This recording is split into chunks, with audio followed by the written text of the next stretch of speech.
Hey everybody, hopefully you're doing awesome today. Welcome back to my channel.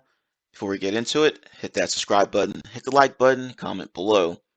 Article here from Bleeping Computer. North Korean Lazarus hackers take aim at U.S. energy providers. Now, if you know anything about North Korea, you would know that their infrastructure is pretty much in disrepair. There's reports out there that it's crumbling, they're struggling to keep the lights on, etc., etc.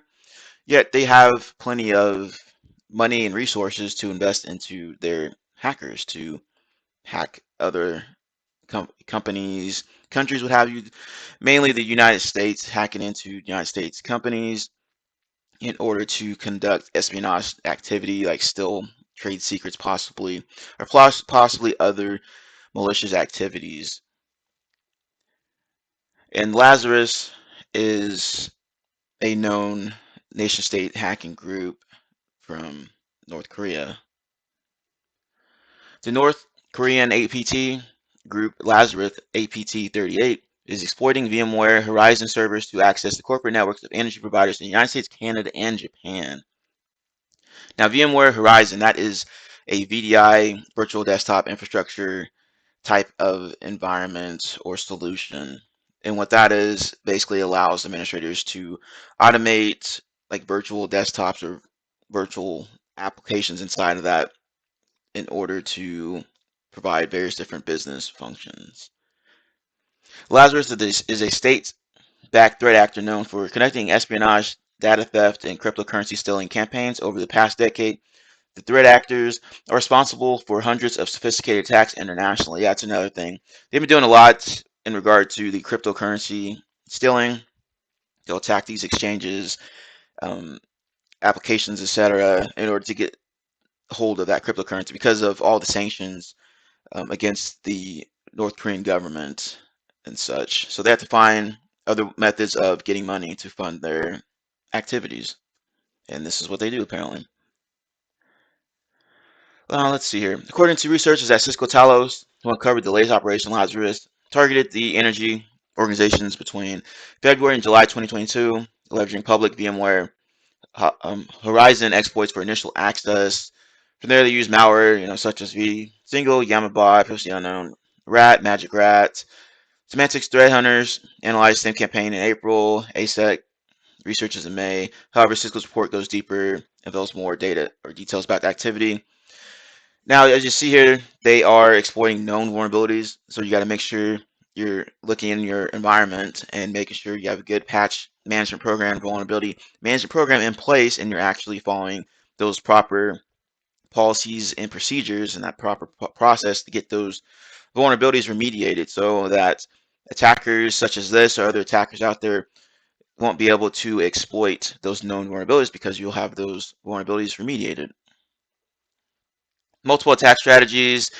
Cisco Talos presents several attack strategies that illustrates Lazarus' latest techniques, tactics, and procedures, TTPs, and highlight the versatility of sophisticated hacking group. Of course, vulnerable to Log4j, which is a huge vulnerability in the cybersecurity industry. I remember when this came out, this made news headlines all over the place in the cybersecurity world, and also in major just national news headlines. I believe this had come about. But anyway, says to run shellcode that establishes a reverse shell for running arbitrary commands on the compromised endpoint. Right? No surprise there. I mean, you can do that with like Cobalt Strike, Metasploit, etc., or any type of other reverse shell. I mean, but you see the image here shows their playbook, which is the procedure or process they go through in order to compromise a target. So since VMware Horizon runs with high privileges, Lazarus can deactivate Windows Defender via registry key modifications, WMIC, and PowerShell commands before deploying vSingle.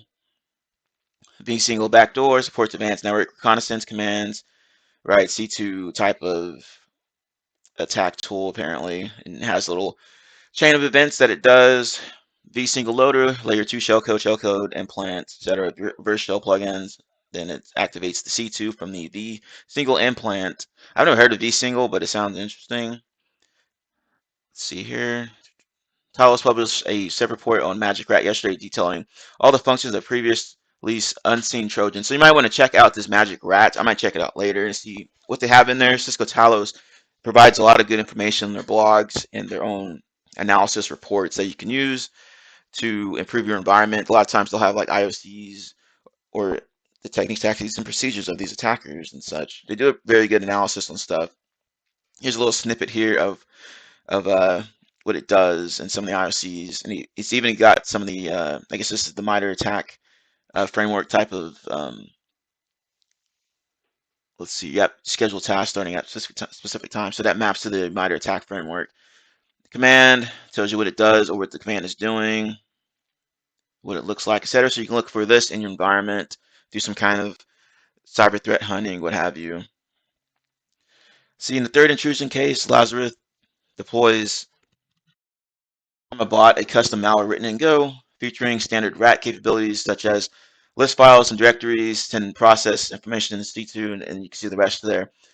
Now with Go, I've seen a lot of ransomware operators moving to Go because it's more efficient when it comes to developing their malware. Apparently, this is written in Go as well.